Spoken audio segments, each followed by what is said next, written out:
네, 어제였죠. 5일에 또다시 끔찍한 살인 사건이 발생해서 충격을 주고 있습니다. 경기도 시화 방조제에서 여성으로 추정되는 토막 시신이 발견된 겁니다.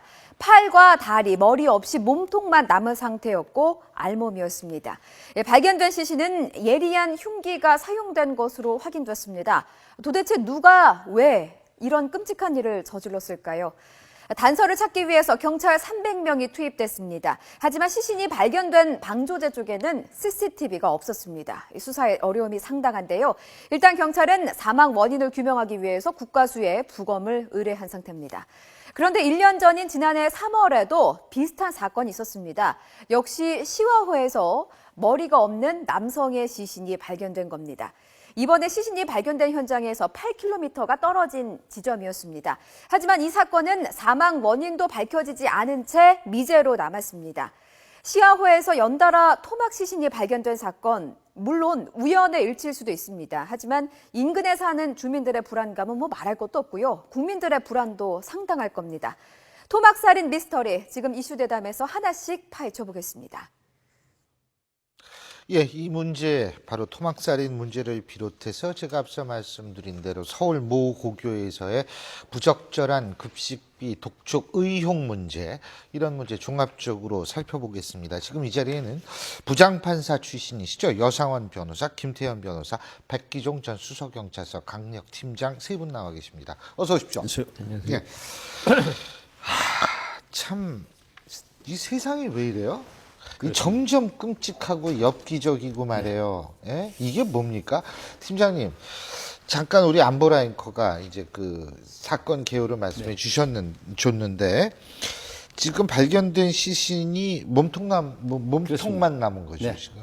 지금 목이 없고 그다음에 팔다리가 모두 그 분리된 상태에서 그 토막 몸통으로 이제 발견이 됐는데요. 지금 이것은 경찰에서 일단은 현장 8m 이내에 널려 있는 브래지어, 속옷, 그 다음에 비닐, 가방까지 다 수거를 했고요. 또 현재 경기도 지역에만 실종 여성이 20대에서 40대까지 370여 명, 지금 실종자, 미기가자, 가출인. 예, 이게 지금 전반적으로 수사를 하고 있고, 그 다음에 이제 2차로는 전국에 1,700여 명을 상대로 할 예정인데요.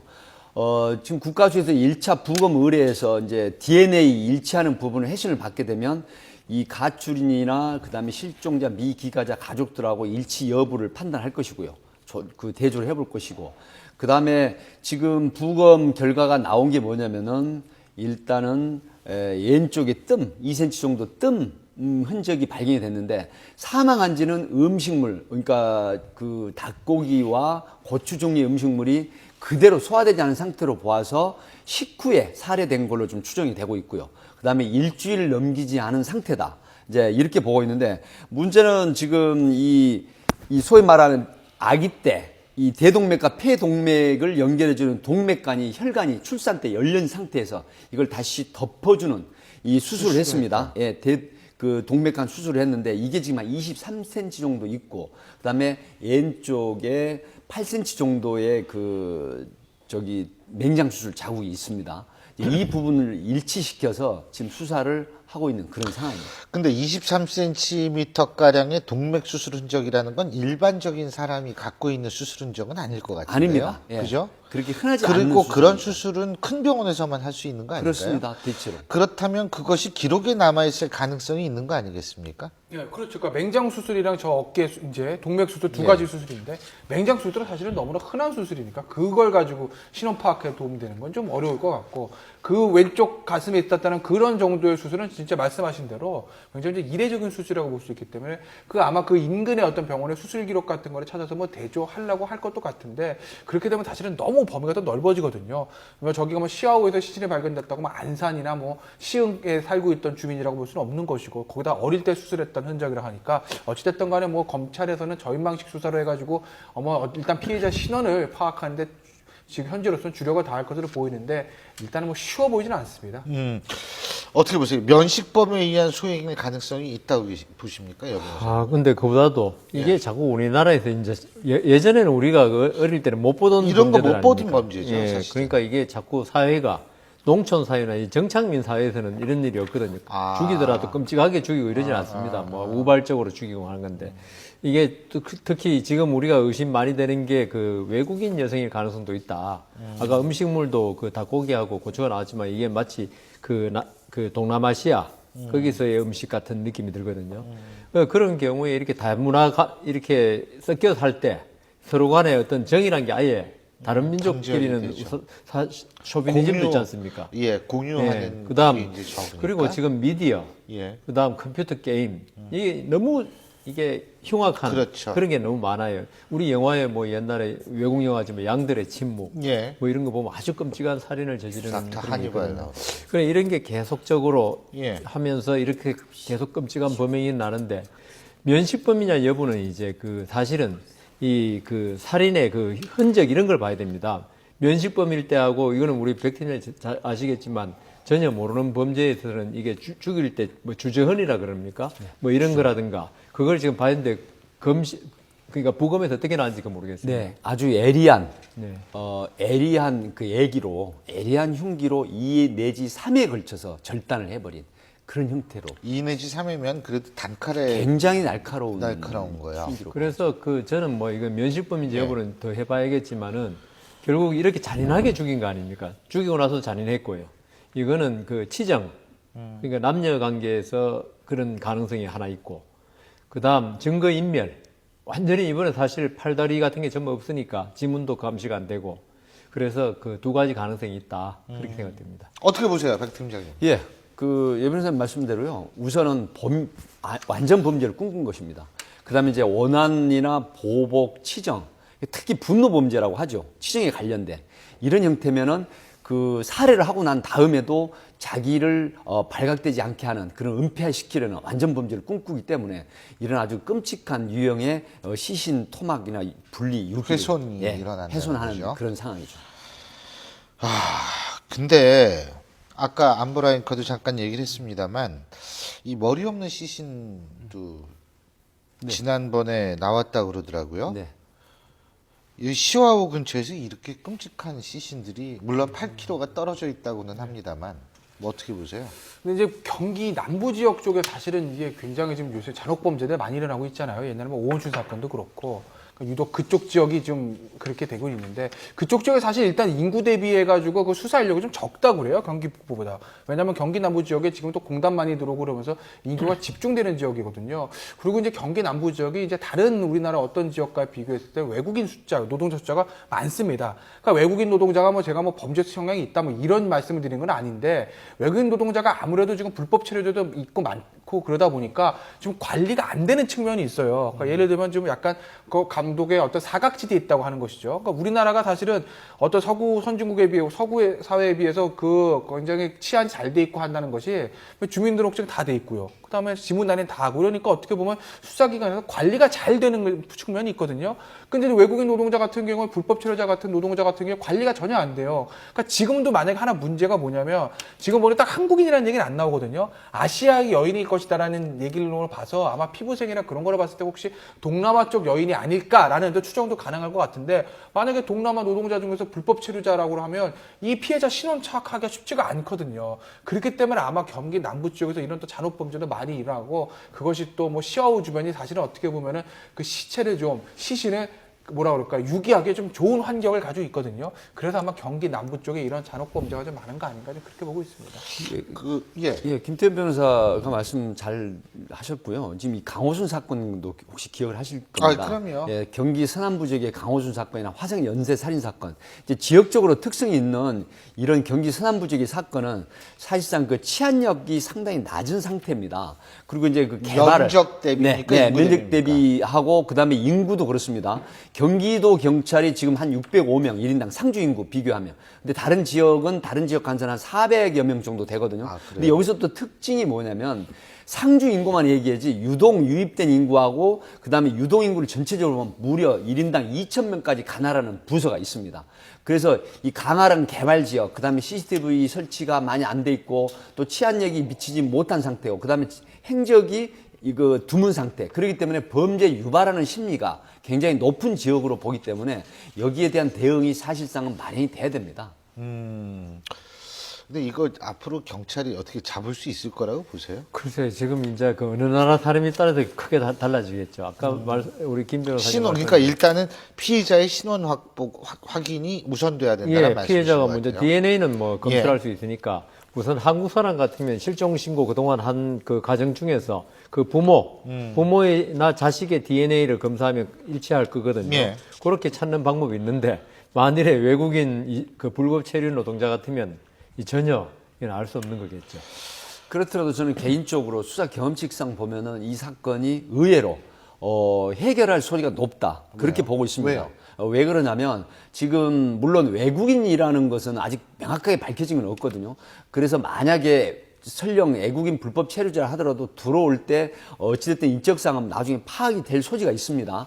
왜냐하면 그 출국하지 않은 사람을 또 별도로 관리해서 그 추적을 해보고 또 우리 한국인일 가능성도 높기 때문에 이런 부분은 지금 수술 부위라든가 또 제보라든가 또 가출인과 가족이 신고자와 DNA를 대조를 해서 그래서 오히려 의외로 그 안전범죄를 꿈꿨지만 저렇게 시신을 훼손시켜서 유기하는 부분은 오히려 역으로 더 쉽게 찾을 수 있는 그런 상황이기 때문에 아마 해결할 수 있다. 저는 이렇게 분석을 합니다. 알겠습니다.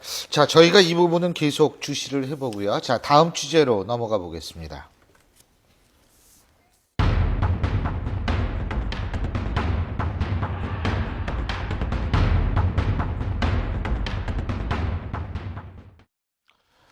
예, 서울의 한 고등학교의 교감이 급식비를 내지 않은 학생들에게 부적절하게 납부를 독촉했다는 의혹이 제기돼서 지금 서울시 교육청이 진상 파악에 나섰습니다.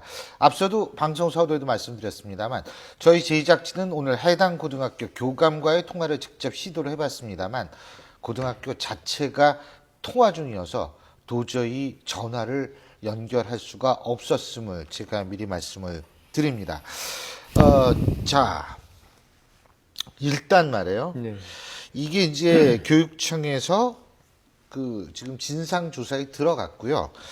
독촉을 했다라는 것까지는 인정을 하는 것 같아요. 근데 뭐 밥을 먹지 못하게 했다거나 막말을 했다라는 것은 부인하고 있고요. 해당 고등학교가 급식비가 600만 원이 그러니까 밀린 것들이 600만 원이다. 이런 얘기까지 교육청 아마 그 조사하는 과정에서 나왔던 모양인데 아무리 그래도 그렇지 급식비 먹지 말라고는 안 그랬다 그러는데 어떤 말이 맞는지는 교육청 조사에서 드러나겠지만 일단 이것이 굉장히 사람들의 주목을 받고 공분을 하는 게 좀 교감 선생님이 어떻게 보셨어요? 그러니까요. 저희들도 뭐 국민학교 초등학교죠. 네. 중학교 다닐 때 육성회비라고 그때 있었습니다. 네. 그걸 못 내면 아침마다 조회 시간에 담임 선생님이 네. 불러가지고 언제까지 낼 거냐 체근하고 이래서 상당히 곤혹을 겪은 적도 있고 겪은 학생을 본 적도 있는데 특히 어린 마음에 사실 돈 못 내는 것도 사실 엄청나게 저게 별로 이렇게 그럼요. 마음에 그런데 거기다가 담임 선생님이나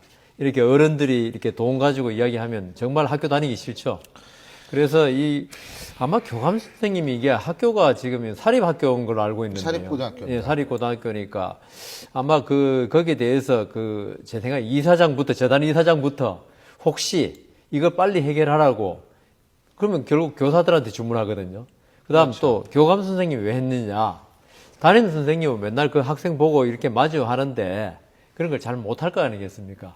그러니까 교감 선생님이 어떻게 이제 속된 말로 총대를 맨 거 아닌가 그런 생각이 드는데 뭐 그걸 모든 걸 떠나서 진짜 사춘기에 부끄러움도 많고 이 자존심도 강하고 할 때 이런 돈 문제로 너지 가난하지 않느냐 이런 걸 갖다 만천하에 알리게 하는 거 이건 정말 부적절한 거죠. 그런데 이게 사실은 서울시 교육청은요 이런 얘기를 했더라고요. 교육복지 대상자는 4월 말이나 5월 초 확정돼서 소급 정산이 된다. 해당 교감이 뭔가 잘못 알고 있는 것 같다라는 얘기를 했는데 물론 진짜 돈이 없어서 못 낸 학생들도 있고 간혹 가다가는 엄마가 급식비 내라고 갖고 갔던 걸 중간에 우리가 또 배달 민족이니까 배달 사고를 냈을 수도 있는 거거든요. 예? 배달 사고를 냈을 수도 있는 거지만 중요한 건 어떤 경우에든 더군다나 배달 사고 난 친구는 가슴에 그렇게 상처로 안 남을 거예요. 거예요. 이거 엄마한테 이러면 어떡하나 이 걱정만 하지만 이것을 가슴에 상처로 받아들이게 됐을 경우엔 그건 이제 돈이 없는 학생들 경우 아니겠어요? 참 그래서 전 가슴이 아프더라고요. 그러니까 이 교육청 얘기 들으면 교감선생님 더 잘못한 거죠. 사항 파악도 안 한 상태에서 지금 학생들 체근한 거니까. 그럼 이 사실은 뭐 교육자로서 어떤 양식 이런 걸 떠나가지고 기본적인 어떤 사실관계 팩트 체크조차 못하고 있다는 얘기밖에 더 되겠습니까? 어떤 교육기관이 교감 선생님의 어떤 언사 자체가 굉장히 적절한 건 아니죠. 물론 나름대로 교감 선생님이라는 저희가 이 학교의 살림을 책임지는 어떤 교장 밑에서 책임을 지는 자리이기 때문에 뭐 본인의 업무이기 때문에 어쩔 수 없었다. 뭐 나도 뭐 급식비 안 내는 사람도 체크는 해야 될 거 아니냐. 뭐 이렇게 변명을 할 수 있겠지만 어찌됐건 자라나는 학생들한테 그런 돈 문제를 가지고 마음에 상처를 줬다는 점에서 사실은 교육자로서의 어떻게 보면 좀 양식의 문제라고 봐요. 그래서 어쨌든 제가 볼 때는 학생들이 그러니까 어떤 식으로 독촉을 했는지 그러니까 뭐냐면 교육청 아까도 말씀드렸지만 학생들의 신원을 확인하고 급식비를 내라고 말한 사실은 확인이 됐다는 게 서울시 교육청의 입장이거든요. 근데 학생들을 식사를 못하게 하거나 막말하지 않았다고 주장을 한다라는 건데 그 막말을 안 했더라도 예를 들면 어떠한 식으로 급식비를 내라고 그랬는지 뭐 예를 들면 뭐 구석에 야 잠깐만 선생님 좀 보자 그러고서 구석에 끌고 와서 조용히 야 좀 급식비를 내라 이렇게 얘기를 했는지 여러 아이들한테 앞에서 급식비를 내라고 얘기했는지는 우리가 알 수가 없죠 아직은. 근데 우리가 듣는 참 선생님들 이런 분들 자기 본인 월급으로 애들 등록금도 내주는 이야기도 듣고 했는데 그거는 그렇게는 이제 못할 우리 망정. 학교 다닐 때 얘기죠. 예, 그렇게는 예. 못할 망정. 그리고 지금 이게 급식비 내라고 했던 시간이 아주 안 좋은 시간이더라고요. 밥을 먹고 있는데 와가지고 지금 그랬다는 거 아닙니까? 지금 전해지는 상황은요. 12시경에 급식을 시작을 할 때 교감 선생님이 복도 입구, 급식하는 장소 입구에 있어서 일일이 그 당시 한 40여 명 있었다고 합니다. 저거는 예. 아마 학생이 찍은 사진이에요. 그러니까요. 학생들 전원에 의하면 일일이 대주를 해서 급식비를 낸 사람은 입장을 시키고 급식을 먹게 하고 그 다음에 이제 그날 바로 꺼져라는 얘기도 있었지만 이건 확인이 안 된 건데 그거는 학생이 그런 안으로 얘기는 한 적이 들어갔다고 합니다. 없다는 것이 이제 학생이 학교 측의 안으로 주장입니다. 들어갔는데 몇백만 원을 밀린 학생인데 다른 학생들한테 피해를 주게 된다라는 고지를 했다고 합니다. 그러니까 그 해당 학생이 밥을 먹다가 다 먹지 못하고 밖으로 나갔다는 전언을 학생들이 해주고 있는데 이런 걸 전해 들은 네티즌들이나 또 저 또한 또 많은 시청자분들도 그렇게 생각하실 것 같습니다. 과연 그 학생이 정말 배달 사고를 안 낸 순수한 가정 교육이 어려운 그런 형편이 어려운 학생이었다고 하면 얼마나 가슴이 아플 것이고 평생의 상처가 될 것이다. 이런 점이 있습니다. 제가 분명히 말씀드리지만 그 서울시 교육청이 여태까지 조사한 중간 결과는 본인의 주장입니다. 이거는 학교 측의 주장이 식사를 못 먹게 하거나 막말하지 않았던 게 주장인데 제가 만약 학생이라면 밥 먹지 말라고 얘기를 안 했다 하더라도 분위기가 돈이 없는데 그 얘기를 들으면 사람이 동물입니까? 그냥 밥 막, 그래도 배고프니까 먹겠지. 이건 아니지 않습니까? 그러니까 분위기가 넘어가겠습니까? 그렇게 몰아가는 거죠. 그러니까 굉장히 좋은 지적을 하셨는데 어떤 막말을 했다 안 했다 네. 식사를 못 먹게 했다 안 했다의 문제는 저는 그럼요. 아니라는 얘기입니다. 제가 이렇게 흥분하면 안 되는데 갑자기 좀 열이 받네요. 그러니까 굉장히 좋은 지적하신 게 정말 아까 말씀하신 대로 정말 구석에 불러서 야 이러니까 힘들지 않으면 좀 내는 게 어떻겠니라고 얘기를 할 수 있는데 줄쭉 세워가지고 예를 들어 야 뭐 여상원 체크 뭐 백기종 체크 이런 식으로 했다는 거 아니겠어? 저 사진 보면 막말 안 했다고 할지라도 너 누구야? 너 안 냈네 이렇게 모든 학생들이 보내도 공개적으로 했다는 건데 이게 사실은 왜 또 문제가 있냐면요. 우리 지금 뭐 무상급식 뭐 선별적 급식 얘기를 하잖아요. 그럼 선별적 급식을 하기 위해서도 결국 뭐 지금 경남도에서 가난증명서 얘기들 나오는 것 같은데 이 학생의 급식을 우리가 무료로 해야 되는 만큼 재력이 있는 상황인가 아닐까 체크를 해야 되거든요. 결국 파악을 해야 되잖아요. 그거를 아이들의 마음속에 상처를 안 받게 이렇게 스무스하게 잘 드러내지 않고 이제 하는 것도 굉장히 기술적으로 중요한 부분인데 이게 지금 여기 학교처럼 뭐 보고서는 야 너는 그러면은 돈 없으니까 뭐 무상급식 나중에 대상 뭐 너는 돈 내 뭐 이렇게 할 겁니까? 대놓고 이거 사실은 이 굉장히 어떻게 보면 중요한 문제라고 이건 학교에서 조금 신경 쓸 필요가 있을 것 같아요. 그래서 제가 말씀드리는 게 뭐냐면 밥을 못 먹게 하지 않았다 이렇게 하고 막말하지 않았다라고 주장하는 것 자체 설령 사실일 수 있습니다. 제가 볼 때에는 하지만 문제는 뭐냐면 그 과정 자체가 애들이 받았을 상처를 교육자라면 교육기관이라면 좀 더 자세히 좀 자상하게 생각을 했어야 되는 것 아닌가. 전 그게 참 가슴이 그렇죠. 아프다는 거예요. 상처를 주지 않는 방법으로 이런 그렇죠. 문제를 해결하는 게 제일 우선인데 돈 받는 게 제일 우선이 돼 버렸죠. 아유, 자 참 저도 좀 그런데 다음 소식 잠깐만 짚어보겠습니다.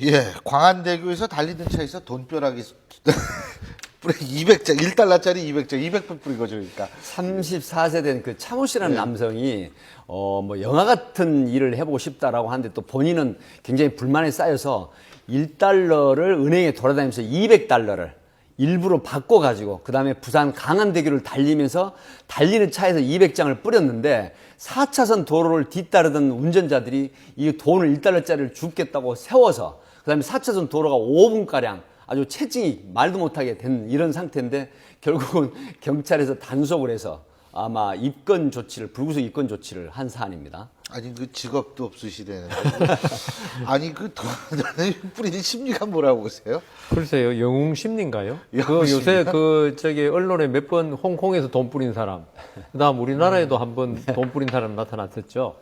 그래서 아마 그런 매스컴에 한번 나고 싶었던 모양입니다. 안 그러면 34세 무직이 이 매스컴에 날 일이 있겠습니까? 알겠습니다. 처벌 어떻게 될 거라고 보세요? 간단하게. 그러니까 뭐 우리 이제 대기에서도 그 얘기가 있었는데 일반 교통방해로 처벌이 될 거예요. 일반 교통방해. 예. 결국 예. 어떻게 본인이 돈이 뿌렸을 때 사람들의 차가 쓸 것이고 그거를 잡기 위해서 그렇게 되면 이제 교통이 어떤 체증이 생기고 교통에 방해된다는 걸 충분히 뭐 예측 가능했을 거기 때문에 알겠습니다. 일반 교통방해죄가 성립할 거라고 자기 돈 뿌리고 처벌받고. 처벌받고 예. 참 희한한 일을 했습니다. 자, 오늘 세 분 말씀 여기서 줄이죠. 오늘 말씀 잘 들었습니다. 고맙습니다.